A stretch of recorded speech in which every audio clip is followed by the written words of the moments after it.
It's been some weeks since I last did a weekly news. I apologise.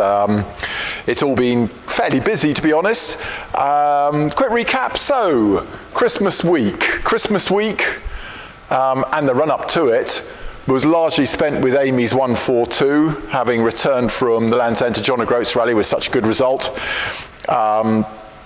And I'm sure I probably mentioned this in a previous one, but let me just quickly recap. On the last regularity up in Scotland, she went wide on ice, bounced back and landed on top of a boulder. And so we've been looking very carefully at the front end. Luckily,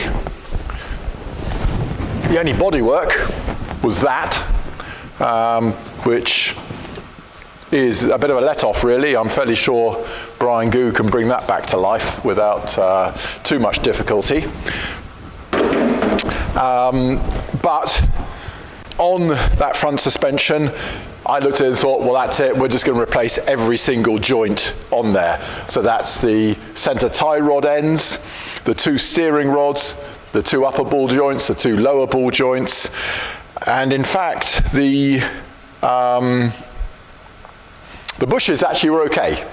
One was a bit cooked, and that's the one that sits very close to the exhaust manifold. So the lower wishbone rear bush has got some cracks in it, and that's because of its proximity to the exhaust manifold. So I've got to think a little bit about trying to heat shield that some more. And since all of the kit was being replaced, I figured we ought to get our new lower wishbones onto this car. So these are lower wishbones we've had Richard Bensley over at Competition Fabrications make up for us, because we can't get new 140 wishbones anymore, and at some point it's going to bite us where we sit.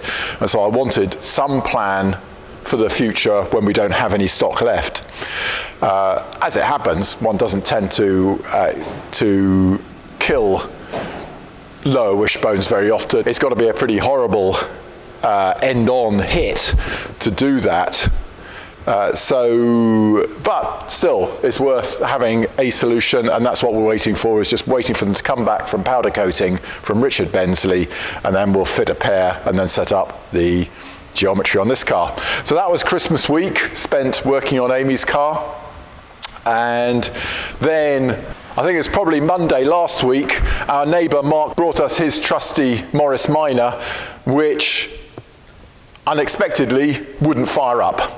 As it turned out, it was as simple as I said it probably would be, although not a problem we've seen before.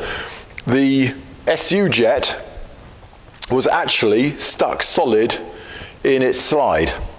It wasn't moving at all. I had to drift it out from the top to get it out at all. So this isn't the same jet as on our HS6s. This is an HS4, is it? Something like that. And so we had to wait for those to come in from Berlin. In it went. 10 minutes later, the car fired up. So that's nice. So Mark's car up and running. That'll go back to him almost immediately. Then what happened? So late last week, in fact on Thursday, as I headed down to the West Country for the Per Ardua Ad Infinitum Rally, Heroes event down in the southwest, and Roger's car arrived, and we're trying to find out why he's getting some head problems. This is not an engine that we've built. He had cylinder head problems, so we're checking that out. Possibly going to do him a full engine build. We've just got to chat first. And a few other tasks as well. The cylinder head gasket let go in Spain a couple of months ago. And that's what started the issue. And so we're here to solve the issue. So that's Roger's car. Fair bit of work. It'll probably occupy most of this month. And then, of course, at the weekend, Gareth and I were out in his trusty steed of an Amazon, and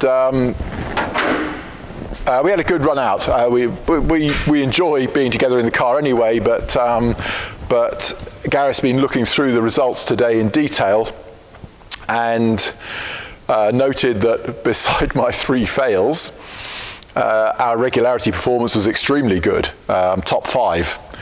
But at the end of the day, I had 3 fails, which you just can't afford to have a single fail at this level of rallying. I know exactly why I had it. The first fail was navigation I hadn't seen before, and I was slow to react to it and to learn. And by the time I had worked it out, we'd dropped to control. Sunday, 2 fails. That was purely inattention. It was sloppy plotting. I routed us through a spot height that hadn't been listed in the organiser's notes, and that meant I missed out a white, in other words a rough track, upon which there were 2 controls, so I dropped 2 for my one mistake. But that was just sloppiness and entirely avoidable. But Gareth was particularly delighted, I'm very happy to say, because we had rebuilt his engine. It was chewing up oil. We think it was a top end. Somebody had built this engine with Pinto valves, for some reason best known to themselves. And that, we think, was largely where the oil was disappearing, was through the head issues. But I took the opportunity to balance up all the reciprocating weights in his bottom end as well. And I noticed for the first time since I've known Gareth, and I've known Gareth for a few years now, and he's never taken it much above 5,000 RPM. And I saw definitely well over 6,000 RPM on Friday. And I think, and indeed Gareth confirms, that it's because the engine kind of wants to. It's so smooth, it's very happy revving through the range, and therefore Gareth was pleased to actually extend it a little bit more than he had ever done before. And he's saying that the whole engine is now much more tractable. It pulls much harder, much lower down, and altogether a delight. So that's quite interesting. As I say, the only big change to that was reciprocating weights. So getting those conrod and piston assemblies all matching to within 0.1 of a gram. So that's that. Gareth's now in for some body work. So having washed it down now as I have, there's some body work attention to be done to it. So that's that. Now, we were going to do a sort of Amazon Cars addresses the Volvo nation, and I'm not sure that's going to happen, but it is worth possibly me, and Emma will correct me if I get any of my facts wrong here, just pointing out that we are at an interesting crossroads in the business right now. There is a very big question mark whether we can still carry on supplying parts. Brexit, let me give you an example for us. We used to get packages in from our German supplier in 3 days. So we put the order in today, I'd have it on Wednesday. It now takes between, sometimes, granted, 1 week we'll get a shipment. We've just received this, and look at the state it's in. This package here arrived, completely destroyed at both ends. Was that 7 weeks it's been sitting in UK customs? Don't misunderstand this. This is sitting in the United Kingdom for 7 weeks whilst it clears customs. So it's nothing about Europe making a mess for us. It is us making a mess for us. We've lost our biggest single market in one fell swoop. We've got no markets that have opened up all of a sudden because of our great exit. We have problems with supply.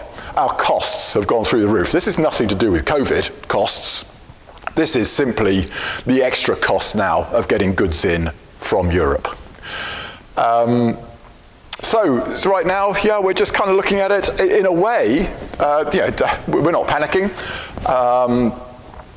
It will be very difficult for us to stop supplying parts because there are parts that, we could just source them all within the UK. However, there are parts that the UK suppliers have that are significantly poorer quality than ours, for instance, alternators. Our alternators are terrific and elegant and fit very beautifully. There is nobody else in the UK supplying a unit that is so elegant. So, you know, we don't plan to stop, but it's a risk. Well, on that note, whatever happens, we'll carry on doing the garage, the workshop services. Oh, I'll tell you what, nice bit of news as well. So having said about Gareth's engine, let's end on another nice note. I was talking to Chris at the weekend, who was competing down in the southwest against us in an Amazon that we built up, built the engine and axle for, and absolutely knocked out with the performance of his axle. So we managed to find him a Spicer axle to replace his ENV unit. Chris specified that he wanted an ATB, a Quaife ATB in that. So that went in. Not the easiest job on the axle. Whatever Quaife say about it being a simple drop-in, it's not. They've got a different offset, and you have to be aware of that and have to have a spacer plate made up to account for that offset in the M27 axle. So it does take some knowledge and some effort and a little bit of trickery to make it work. However, the job that I did in building it and that Rob Kitchen did in installing it, absolutely pucker, and Chris was delighted with its performance at the weekend. So that leaves us with this week. Well, it's going to be carrying on work with Roger's car primarily, and as we can, we'll get to Amy's car. I say as we can. I never like leaving our rally cars immobile. I like to get them in and have them rally ready within days. It's going to be weeks on Amy's whilst we just try and sort out both the wing and the lower wishbones, but we'll be there. Excellent. Well, I'm wishing you all a happy new year then. I wish you all the best for this year and some good Volvo motoring. And if we can help, give us a call. Thank you.